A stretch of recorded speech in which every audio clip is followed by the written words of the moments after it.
Decma Education. Let's learn together. අයිබෝවන් සියලු දෙනාටම වෙනද වගේම අදත් අපි IQ ගැටලුවක් සාකච්ඡා කරමු. channel එක subscribe කරලා ඉස්සරහා තියෙන bell icon එකත් click කරන්න.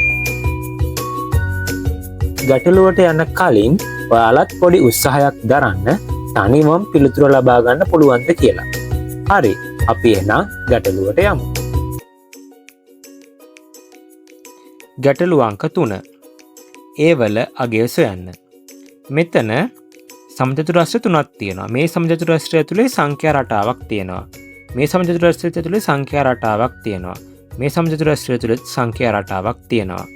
නමුත් මේ කොටස සම්පූර්ණයි. මේ කොටස ඇතුලේ තියෙන සංඛ්‍යා සම්පූර්ණ වෙලා තියෙනවා. මේ කොටසේ ඇතුලේ තියෙන සංඛ්‍යා සම්පූර්ණ ඒවල අගය හොයන්න තියෙනවා. එහෙනම් අපි මේ සම්පූර්ණ වෙච්ච කොටස් දෙකෙන් යම් කිසි උපකල්පනයක් ගොඩනගා ගන්න ඕනේ.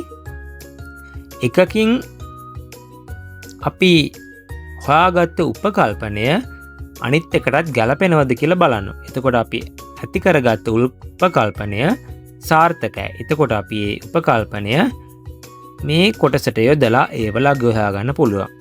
මෙන්න මෙහෙම දෙයක් තමයි මෙතන සිදු වෙලා තියෙන්නේ.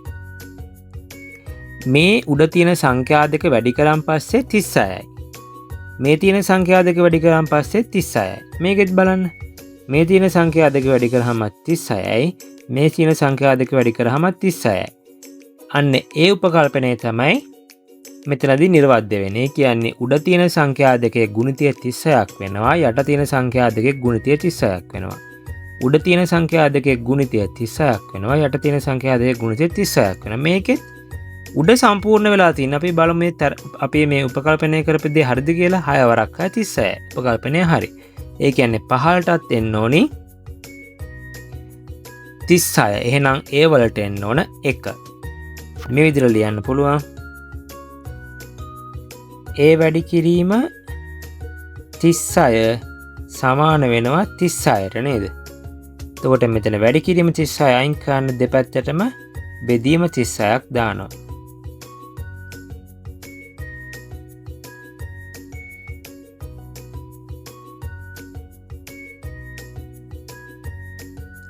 මේකට මේ කැපිලා ගියා. එතකොට ඒ සමානයි 1යි. ඔයාලා නොදන්න ගැටලු තියෙනවා නම් තිරයේ දිස්සන WhatsApp අංකයට යොමු කරන්න. එහෙනම් තවත් මේ වගේ IQ ගැටලුවකින් හමු වෙමු.